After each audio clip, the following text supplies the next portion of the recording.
लाडक्या बहिणींनो, अखेर आली मोठी आनंदाची बातमी. 21वा आणि 22वा हप्ता वाटपाबाबत आता मोठ्या हालचालींना वेग आला आहे. बंद पडलेलं पोर्टल पुन्हा सुरू झालंय. फॉर्म स्टेटस चेक करण्याची सुविधा देखील सुरू झाली आहे. आणि सर्वात मोठी बातमी म्हणजे 15 आणि 16 तारखेला महिला व बाल विकास विभागाची मोठी बैठक होणार आहे.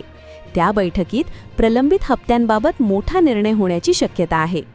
लाडक्या ताईंना 3000 रुपये मिळणार का, की उशीर झाल्यामुळे 4500 रुपयांची मोठी खुशखबर मिळणार? तुमचं नाव यादीत आहे का? तुमचं फॉर्म स्टेटस अप्रूव्ड आहे का?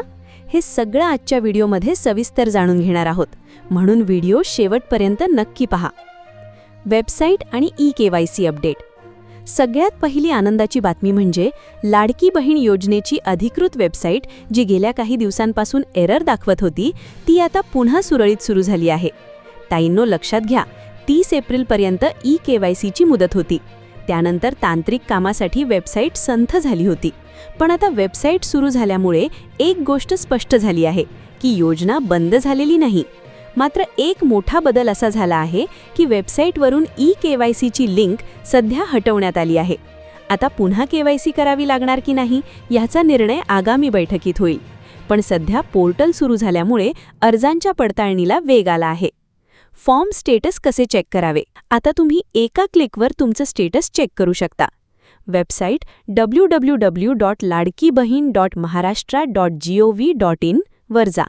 तुमचा आधार नंबर किंवा मोबाईल नंबर आणि पासवर्ड टाकून लॉग इन करा. तुमच्या प्रोफाईलमध्ये जाऊन तुमचा अर्ज अप्रूव्ड आहे की नाही ते तपासा. ज्या ताईंनी नारी शक्ती दूत ॲपवरून किंवा ऑफलाईन फॉर्म भरले होते, त्यांनीही आपले स्टेटस चेक करणे गरजेचे आहे. जर तुम्हाला स्टेटस बघता येत नसेल तर कमेंटमध्ये नक्की सांगा, आम्ही तुम्हाला मदत करू. 15-16 तारखेची महत्त्वाची बैठक. ताईंनो, 15 आणि 16 तारखेला महिला व बाल विकास विभागाच्या अधिकाऱ्यांची एक मोठी बैठक होणार आहे.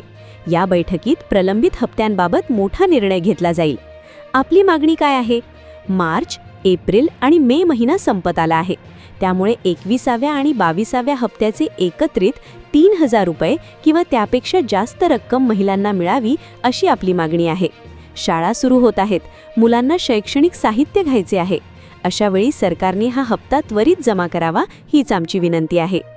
3000 की 4500? सध्या सोशल मीडियावर चर्चा सुरू आहे की महिलांना 3000 मिळणार की 4500?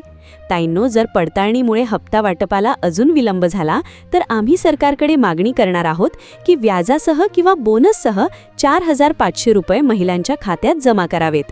तुमचं काय मत आहे? तुम्हाला काय वाटतं, किती पैसे मिळायला हवेत? कमेंटमध्ये नक्की लिहा. तुमचा पाठिंबा असेल तरच ही मागणी सरकारपर्यंत पोहोचेल. तर लाडक्या ताईंनो, अजिबात काळजी करू नका. योजना सुरू आहे, पडताळणी सुरू आहे आणि लवकरच तुमच्या खात्यात आनंदाची बातमी येईल. जसा काही नवीन GR येईल तसा मी व्हिडिओ घेऊन नक्की येईन. जर तुम्हाला ही माहिती आवडली असेल तर व्हिडिओला लाईक करा. तुमच्या इतर मैत्रिणींना आणि ताईंना हा व्हिडिओ शेअर करा.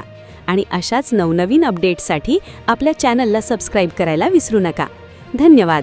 जय हिंद, जय महाराष्ट्र.